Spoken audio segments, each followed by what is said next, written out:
nervous. And I do it. I tell my daughter, do it afraid. Just do it. You're going to be scared. You're going to be nervous, but just do it. And here we are live, Park Right Here podcast with Katrina Roshan, and we have rebooted. So I hope everybody's having a great week. And tonight we have parking with us David Leventhal. Am I correct? Did I pronounce it correctly? You got it. Yes. From Dance for PD, one of my absolute favorites. I cannot recommend it enough. If you've never heard of Dance for PD, he's going to give you all the info and the lowdown. So, David, the stage is yours. Thank you so much, Katrina. Well, it's really a pleasure to be here. You and I have known each other for quite a while, and we just reconnected. And I'm delighted to hear, first of all, that Dance for PD has helped sustain your quality of life and your movement experience through your Parkinson's journey. I love hearing those stories, and it really speaks to the power and benefit of dance as an activity. One of the things I talk about a lot is that dance is a multifocal activity. So when we're dancing, yes, we are using our body, but we're also integrating a lot of cognitive processes related to coordination, integration of music, imagination, patterning, sequencing, a lot of the things that start to become more difficult in Parkinson's. And what we do in the dance class is we tailor it and design it in a way that it's accessible, but still challenges those aspects so that we can keep them vital and alive. So cognitive processing in general, but specifically related to things like executive function and episodic memory. There's some research out now that speaks to the power of dance to help support and enhance those elements of cognitive function. Yeah, unfortunately, that's the... Go ahead. That's the one thing that bugs me the most. Yeah, the one thing that you were glitching just a little. I think I fixed it though. Okay, there we go. I might have been glitching too. Okay, we got it. And is the cognitive changes. Those were the most difficult. I mean, I can handle the movement stuff, but the cognitive is just... Dance has been the only thing that helped the cognitive for me. And because it's just mind and body together, and depression as well. So yeah, thank you for that. Thank you. Yeah, I mean, I think that, talking about the multifocal aspect of dance. So there's the cognitive piece, that there's also a strong kind of emotional and expressive piece. So there are two sides to this. One is what I would call the sort of expressive theatrical side, where being able to express ideas through the dance experience, through your body, being able to tell stories, being able to relate to others. All of that is, I think, an important part of the experience. And then we're starting to see in some of the research how dance actually has an impact on mood, and specifically on depression. There was a study released in January by a team at York University in Toronto that did a really interesting design for their study. So they took a group of people participating in a Dance for PD class, and they asked them pre and post a 12-week series to rate their sense of depression, the intensity of their depression, on a self-reported form. But they also used fMRI to look at the changes in their brain before and after the class. And what they found was that the self-reported measures, where people said, yes, I have a lower level of depression, correlated with what they could see in the brain scans, related to a part of the brain that is overstimulated in people living with depression. So what they found is, over the course of the intervention, the dance actually unstimulated that part of the brain, and hence they were showing fewer fewer symptoms of depression.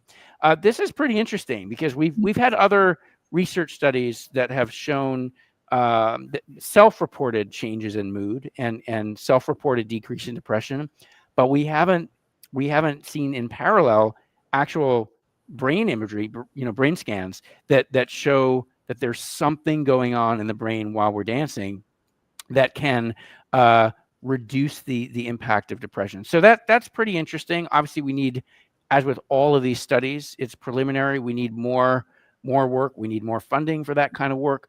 But it's an important first step, and that's important. So this, yeah, go ahead. You continue your thought, because I was going to get you back to the beginning, because I want to definitely give a shout out to the one lady that I can thank, but go ahead. Yeah, well, I think this part of the brain, the subcallosal cingulate gyrus, is it is a brain region that's implicated with mood regulation, and so to actually see a physical activity like dance impact this region is pretty significant. But there's also the sort of bigger picture, which I would say the fourth element. We've talked about physical, we've talked about cognitive, we talked about emotional, but a big piece of what holds the dance rapidi program together is the social dynamic. Now, some people experience the class in person, others experience the class on Zoom. Some people are doing it at home using a video, maybe with a family member.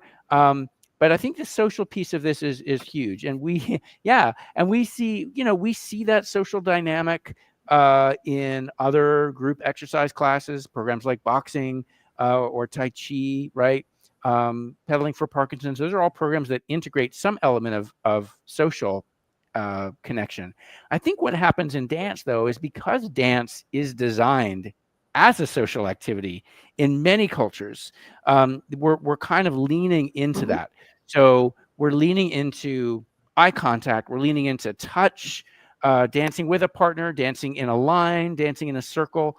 All of that is really integrated into the activity as an organic manifestation of what dance is for so many of us, for so many cultures, which is dance is a social, it's a social bonding activity. It's a chance for us to come together. It's probably how dance evolved in our species and has sustained itself as an important activity, something we still do, even though it doesn't really feed us.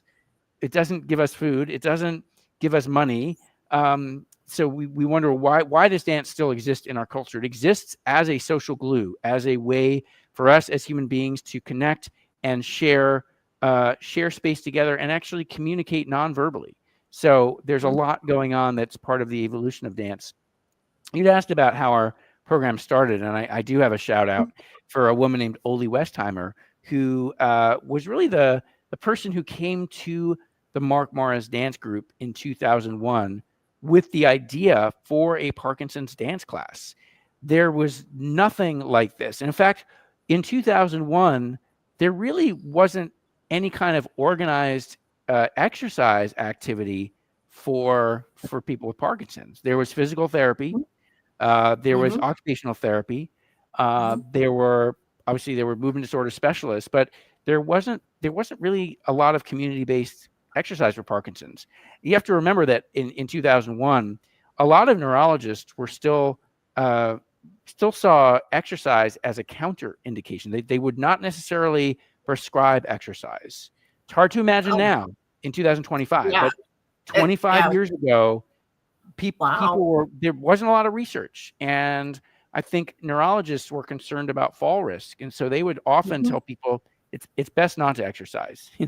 It's kind of amazing that we've come 180 degrees from that. So Oli Westheimer, this support group leader who came to us with this idea, she was a radical, to suggest something like movement or dance for Parkinson's was pretty innovative at the time, and we really wanted to do it because we had just opened a dance center in Brooklyn, and we wanted that center to be for everyone. We wanted it to be inclusive. We wanted it to be accessible.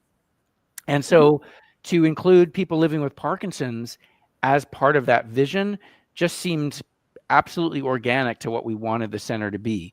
We, again, we weren't trying to move the needle, so to speak, in the Parkinson's world. We just really wanted to be an accessible place for people to dance. As it turned out, as the program grew, we realized that we were really filling a niche for people who wanted a positive, accessible movement experience, who didn't necessarily feel comfortable going to the gym or working out as their movement source, and who wanted a musical, creative way to move through their Parkinson's. And dance turned out to be that for them and for thousands of other people around the world who really are engaged in this program regularly, who participate in it in their local communities. The program's now in more than 450 communities around the world, 30 countries around the world, or whether they're participating at home using Zoom or using our at-home videos. So, but Oli really had that vision, and our job was to try to carry that vision forward as dancers and as teaching artists in the communities where we were based. Yeah, I was actually a movement disorder specialist who actually came out of retirement in Colorado Springs, where I was living, who actually got me, because he asked me, what kind of exercise do you like to do? What do you do? And I'm like, dancing. My mom says I was dancing before I was born. So, and we used to, as when me and my sister were kids, and there's actually a video of my mom's in hospice right now, but she had her oxygen on and she was dancing to Proud Mary by Tina Turner. She was just doing her thing, and I was sitting on the chair behind her and doing my thing, and that's what we did as little kids. And I grew up with dance, and so I never had formal training or anything. I was on the dance team in high school, and but so it's always been a part of my life. And as soon as I told my doctor that, he said, this is where you got to go, on the website. And I bought the CD or DVD and the CD with the music. And it's, carried with me for, 14 years. And wow. Cause it's, and it was funny because I put out my first Instagram reel I sent you, and somebody asked me how to after 14 years, I can still move my hands. My fingers are so, nimble, or whatever she said. And it's because of dance. And sometimes and I even had one physical therapist who specialized in Parkinson's. And she goes, when I was doing all the initial testing and stuff with her, she said, you were a dancer.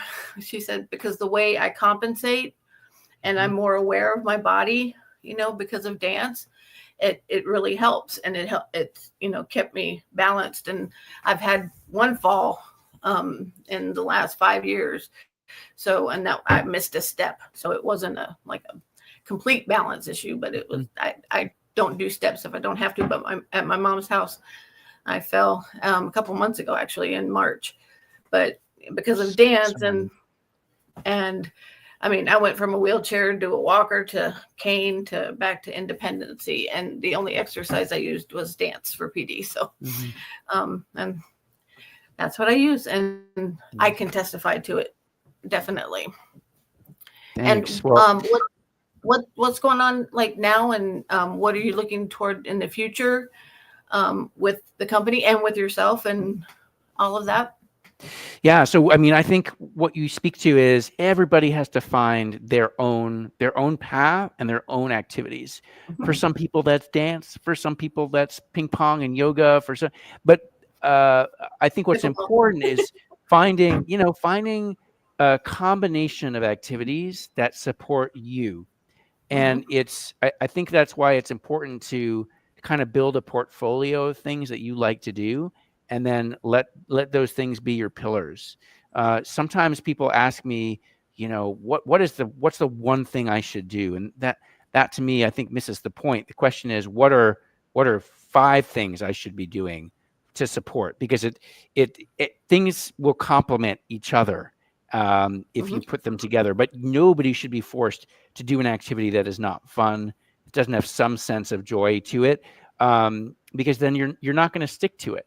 So Mhm. I don't care what the research says about a certain activity that is, reduces symptoms 40%. If you're not going to do that activity on a regular basis, it doesn't matter. If you're going to do it once because the research says Mhm. you're supposed to do it, and then you never come back to it, Mhm. that's not it. So I'd rather people find things that are going to sustain them, provide benefits at a cadence that is available to them, and at an accessibility level that they're actually going to want to do. They're going to wake up in the morning and say, even on those bad days, even when I'm having an off day, I'm still going to do this activity, or I'm going to do a little bit of this activity because I enjoy it, because it's motivating, because, yeah, for whatever reason. So I talk about this, kind of creating your own ecosystem, and then making sure Mhm. that ecosystem is there to support you.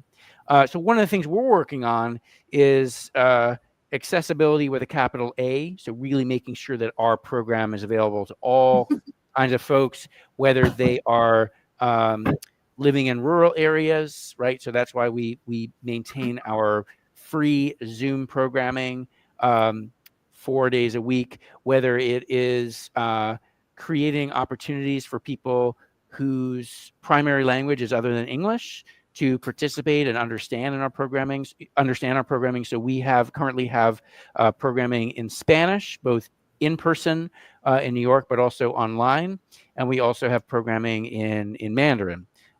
We chose those two languages specifically because we're based in New York, and those two languages are spoken by about 2.5 million New Yorkers.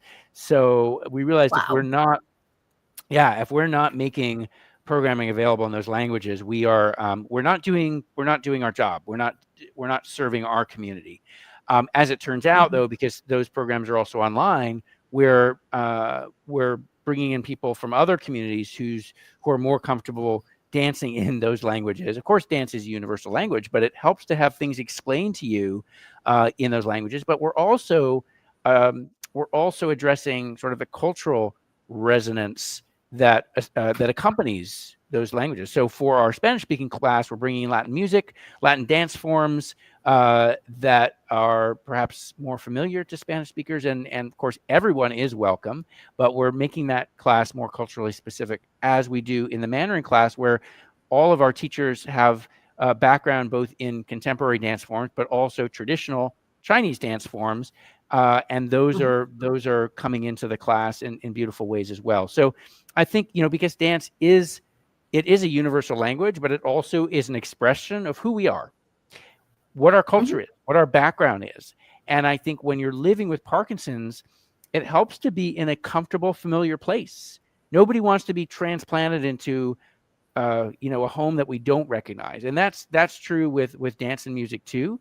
So to be surrounded by music that you love, that you maybe grew up with, or dance forms that you recognize or even participated in, is really important. So that's something, that kind of accessibility, and we're slowly reaching out to other communities to make sure that we are that our content, our material is available in a form that is accessible and familiar. Uh, we are always engaged in research, even though we are not a research institution. Mhm. So along with a research colleague of mine named Constantina Theophanopoulou, who is a researcher here in New York at Rockefeller University, we just were awarded Renee Fleming NeuroArts Investigator Award, which Mhm. it's a way for us to get some funding to ask the big questions. And for us, you know, there are now more than 50 peer-reviewed studies on the impact of dance on people living with Parkinson's. Dance is one of the most researched Oh, forms of movement for Parkinson's. Uh, so that's great. A lot of the studies wow. uh, reveal the impact of dance. They explain that dance works and has these benefits, but they don't always Mhm. explain the why. They don't always explain why dance has these benefits, or why it has this impact. And so we're at the stage of research where we want to kind of look under the hood. We want to say, okay, we know that it works for a number of people in these areas: motor skill, cognitive skill, social engagement, reduce depression, all of that. But what's actually happening in the brain and in the body that's causing these changes? And so this research project is also based on neuroimaging. It's using fMRI to understand changes in the brain that happen as a result of the Dance for PD class, which is exciting because we haven't seen this kind of awesome. It's awesome. Yeah. We haven't seen this scientific rigor and this this kind of neuroimaging in the US. All the neuroimaging work has been done in Canada and in other places. So that's great. And it's happening in New York, which is our hometown. So we're excited to launch that project. On another note, we're very excited that our training program was recently kind of accredited by the Parkinson's Foundation. Awesome. And I work with them too. Yep.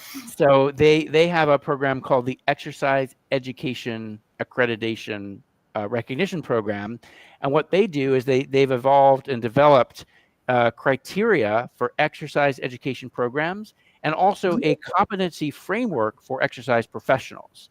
And we went through a rigorous review process with them, and we were just approved as I said, an accredited exercise education program. What that means is that our training program for teachers meets the requirements for this competency framework and the criteria that the foundation has developed.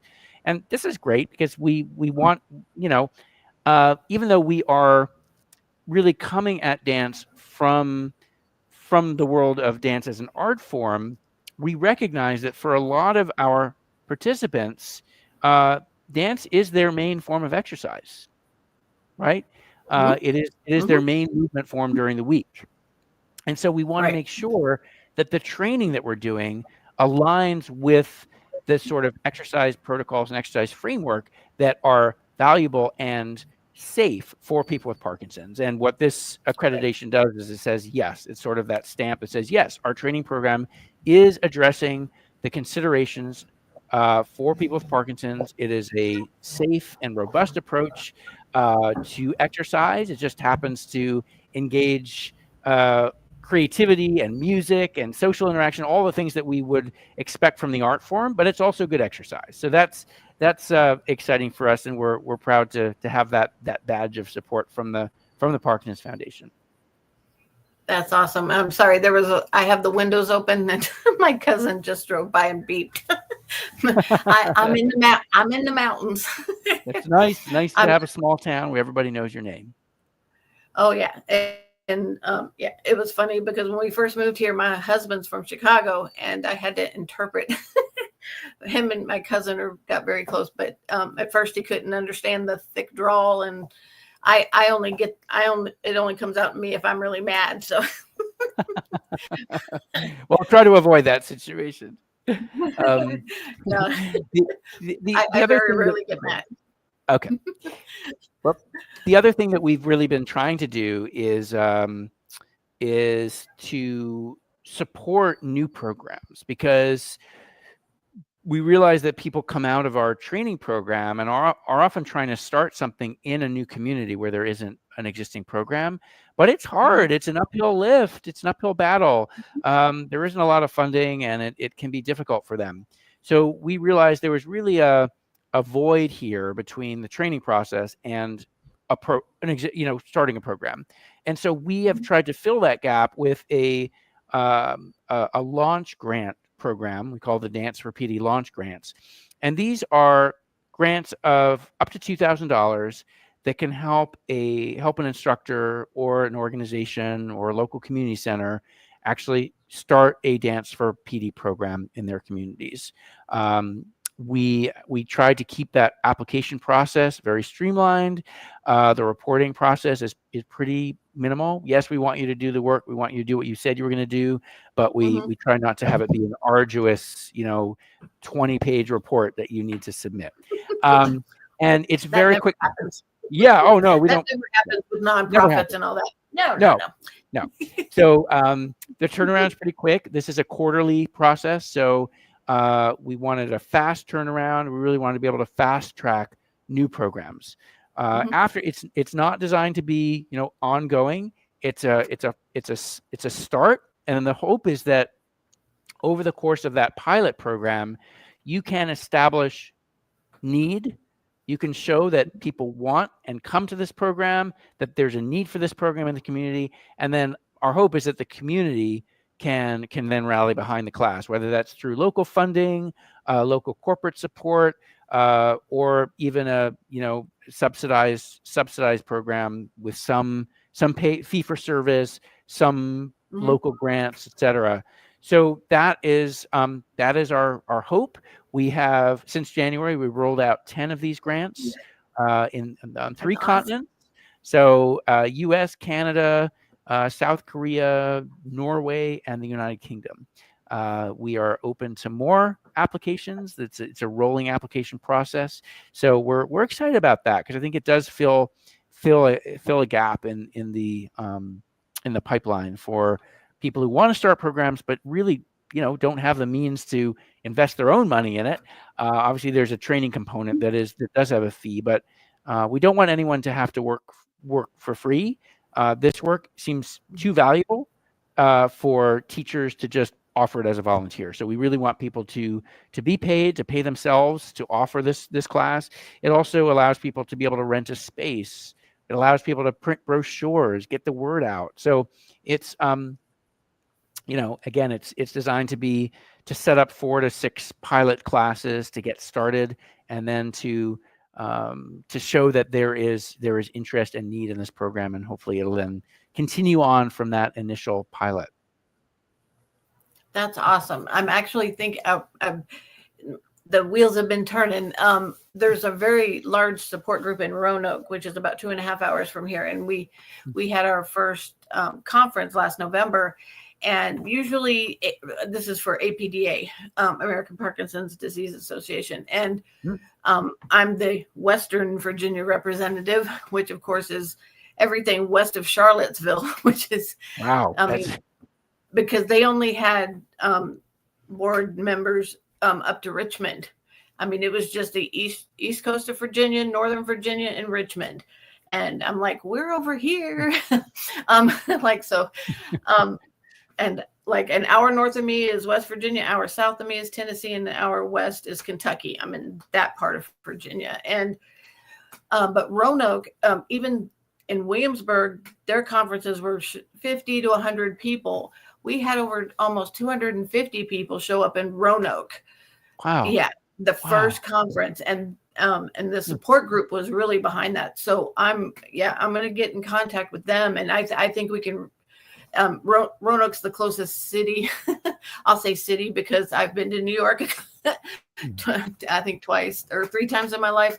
And you also are going to get credit from my daughter, who is a huge K-pop. Well, she's BTS Army, 100%. Yeah, if you see her room, it's like she's got almost. Oh yeah, but since you're in South Korea, you just got bonus brownie points.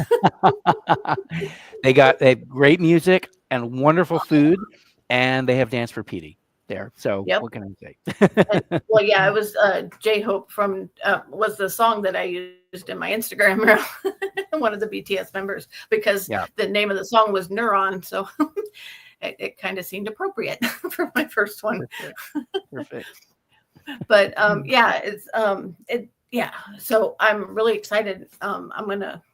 That's my wheels are turning. So I really appreciate, for somebody doesn't have a neurologist, I have to go 4 hours for treatment, but it's worth it because UVA is actually who was recommended by my DBS neurosurgeon in Colorado. And he's one of the leading DBS. He invented the one with the robot where I didn't have to be awake. I got to sleep through it because the robot put the electrodes in. Dr. David Leventhal, he goes all over the world and teaches and is trying to get us neurosurgeons away from the old way of doing it because it's so much more precise to use the robots. And you get, I mean, even instantly when they put the electrodes in, my dystonia stopped. That's without the generators being connected because they hit that spot, if Mm-hmm. that makes any sense. And Yep. I remember somebody had told me, and I'm trying to think what was it in regards to. Oh, it was PWR. I was in a Parkinson's Wellness Recovery Exercise program for the YMCA in Colorado, and they said that doing power moves, like somehow switches it from your autonomic side of the brain to your more intentional side of your brain, Mm-hmm. and the intentional side of the brain doesn't use dopamine. The other side has to use dopamine. So Right. I'm thinking probably dance is correlated something to that effect as well, because I've noticed differences in like slower dancing doesn't you know, give me as much of a dopamine, or like where I can, where my symptoms are diminished, as more intentional or power moves. Does that make Yeah. any sense? Yeah. Yeah. For sure. Yeah. In It's your that research? conscious, intentional, uh, uh, initiated movement where we have to think about it. We have to try to control it, right, You with have to the balance conscious and part of our brain. Yeah, as opposed to relying on the automatic, right, which is less hmm reliable. So I think that's one reason why dance is effective, is it does provide that detour, um, hmm and integrate parts of the brain that are not as dependent on dopamine, to control movement, to initiate, to uh, deal with novel movements as well. I mean, dance is, for a lot of us, novel. We haven't done hmm those moves before, so we're approaching it, um, from a kind of cerebral rather than basal ganglia uh, pathway, and that's critical, I think, to understanding how dance seems to work. Why people say, as Cindy Gilbertson says in the film Capturing Grace, sometimes I cannot walk, but I can dance, hmm and she demonstrates, Oh has real trouble walking, that kind of automatic movement that's just not available for her. But when yeah. hmm she hooks into the music and uh, starts to move and think consciously about her dance movements, hmm her symptoms go away. She's able to do all of that. So That's that's hopeful for me. I mean, because I always think of that time when it's gonna come to where I can't walk as much. I mean, I'm still. I mean, I will never pass a sobriety check by any means. that that yeah, balance is long gone. But the movement is just it's innate. It's just it can't explain it, but I grew up with it, and you can.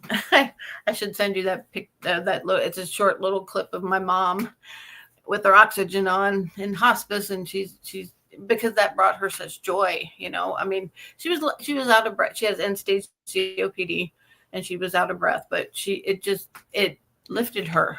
You know, I don't know any other way to put it. yeah, yeah, absolutely. Yeah, I think when you're looking at the role of the cerebral cortex, particularly the motor cortex, this hmm plays a critical role in controlling voluntary movements, right? hmm Um, so, and what one of the things that we see that's activated by this part of the brain is things like planning, initiating, executing movements, and coordination. This is what dance is all about.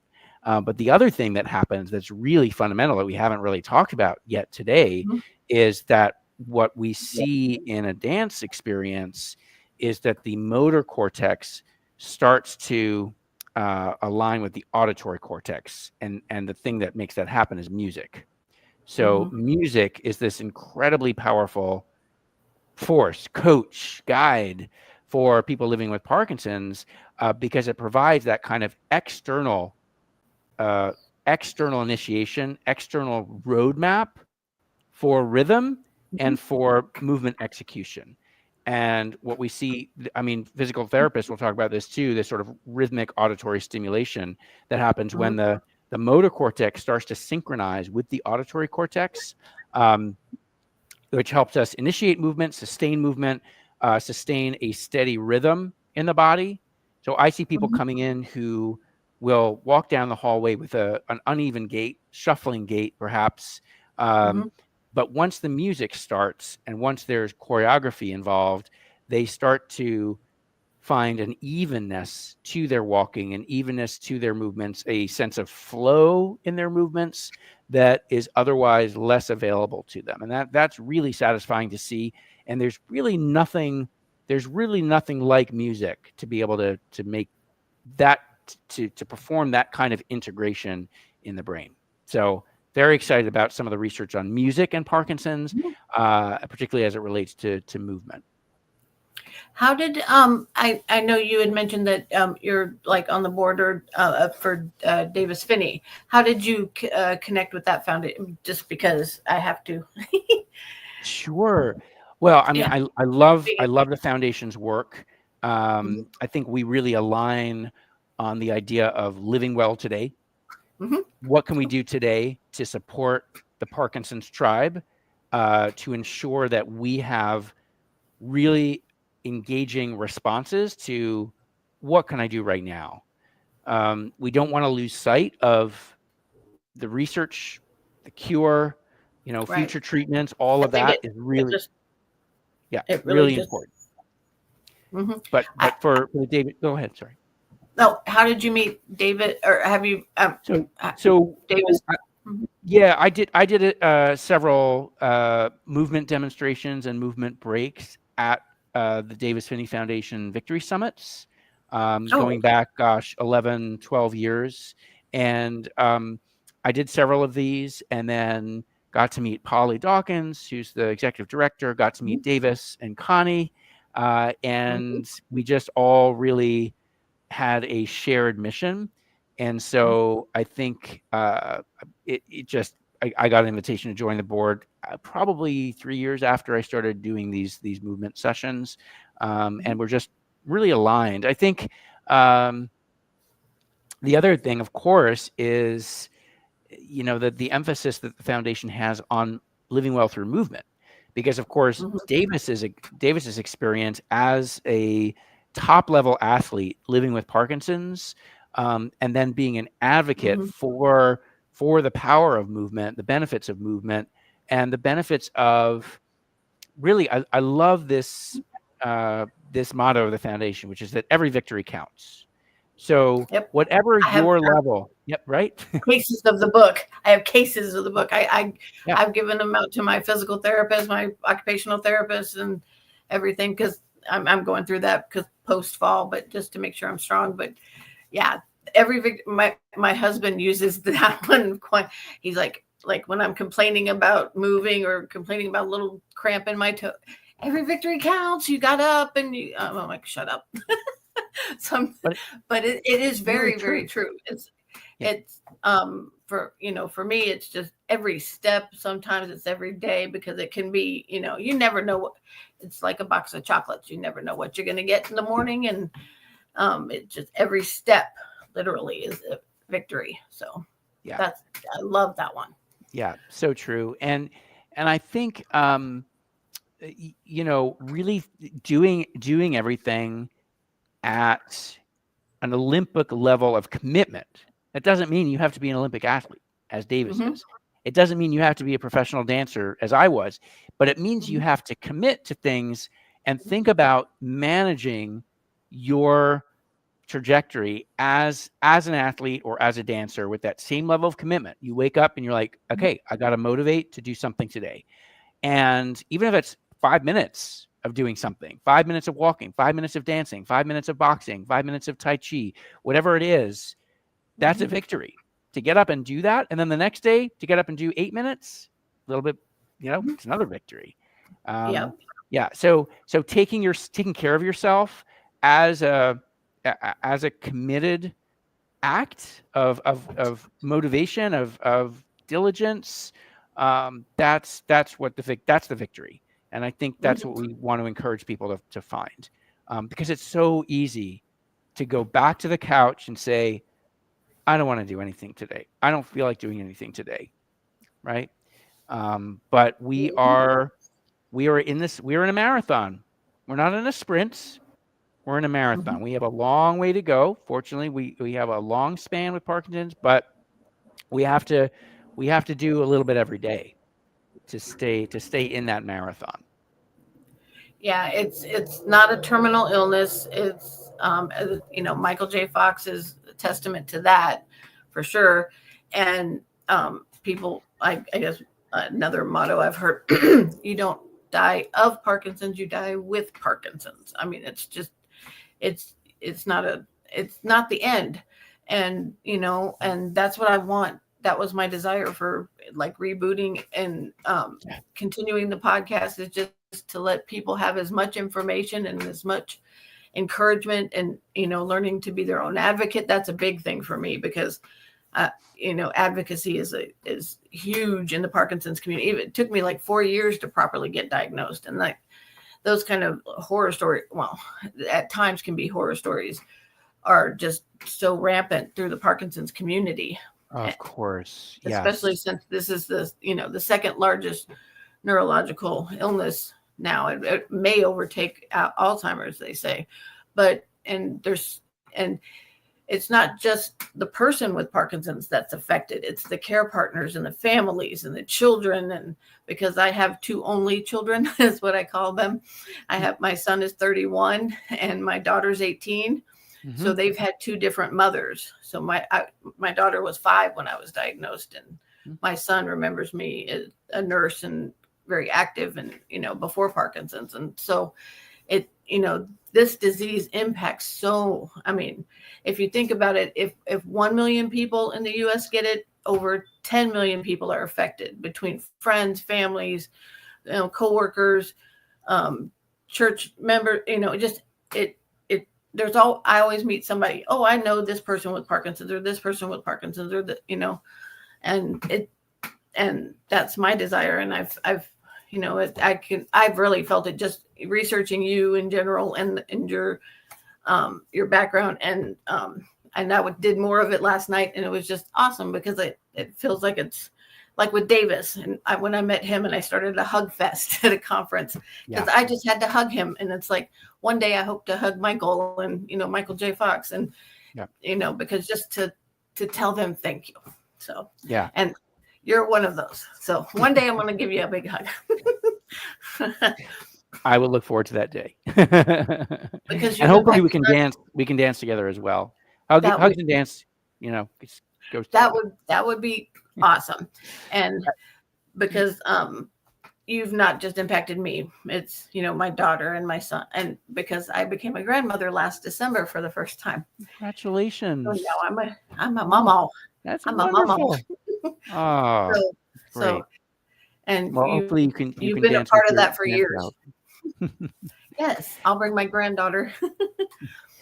I think it raises a really important point, which maybe we can round out here, which is that I think one of the things we really love about the classes we offer is that they are for the whole family. Mm-hmm. It's not just for someone with Parkinson's. We welcome their partner, their spouse, their kids, their grandkids. We have people come with their professional care partners. So it really is an experience for everyone, and everybody benefits from it. But I think what's really lovely to see is that when people come as a couple, whether they're life partners, spouses, friends, they get to see each other in a different light in that experience. They get to see each other in a positive way. They get to partner together. They get to dance together. They're experiencing something joyful together, and that can help offset some of the other aspects of life that maybe aren't as fun, aren't as pleasurable, right? Where they're maybe getting frustrated with each other, or having just a different kind of relationship outside of the studio. So we value the power of dance to support people together as partners, and to let them see each other in the most positive light and the most joyful light, and do something meaningful and joyful together. So I think that's a really important. It's always been part of our program since day one. We welcomed partners and care partners into the class. Come be part of it. This is for everybody, and that that vision for the program has remained ever since. And it's funny because when me and my husband are, he says caregiver fatigue or care partner fatigue is real. Yeah. We'll actually well, we've known each other since we were 15. We went to high school together, and we Oh, never dated, but then we reconnected 18 years after graduation. And but he remembers dancing in the 80s where he danced like, the zombie dance is what I call it.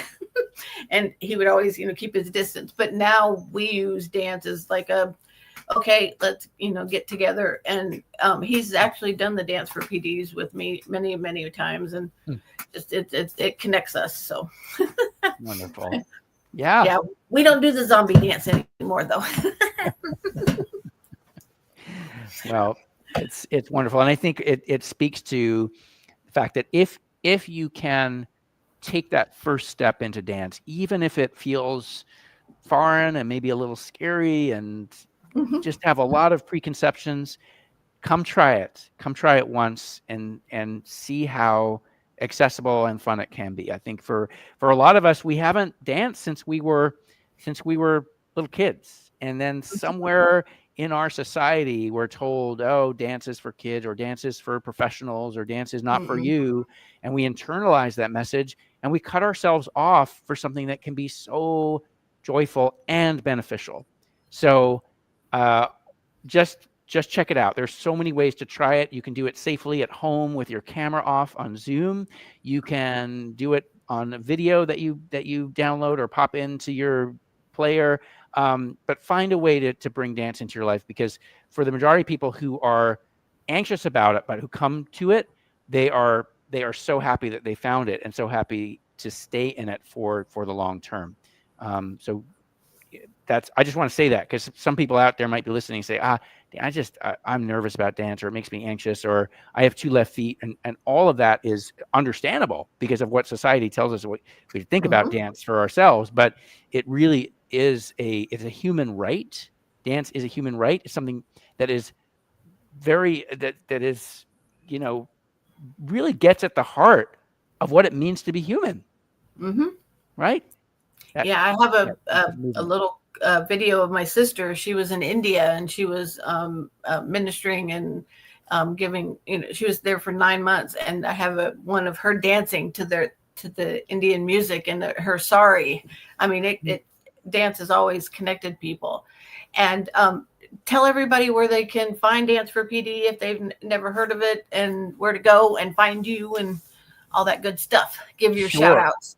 Yeah, thanks. Well, the best source of information and resources is our website, which is danceforparkinsons.org. Dance for Parkinson's, all spelled out, .org, or danceforpd.org. Both of those should work. And on there, you'll find information about local classes. We have a map where you can find classes near you. We also have a listing of free Zoom classes that you can take. There are at least 5 or 6 that we offer from our flagship in New York, but there are also certified teachers around the world who offer Mhm. classes in all kinds of different time zones, and that's all through our website. We also have an on-demand library if you want to view a class at 3 in the morning and dance then. We also have instructional videos, and we have resources. We have a listing of all the research on dance and Parkinson's. We have articles, podcasts, all kinds of good stuff on there.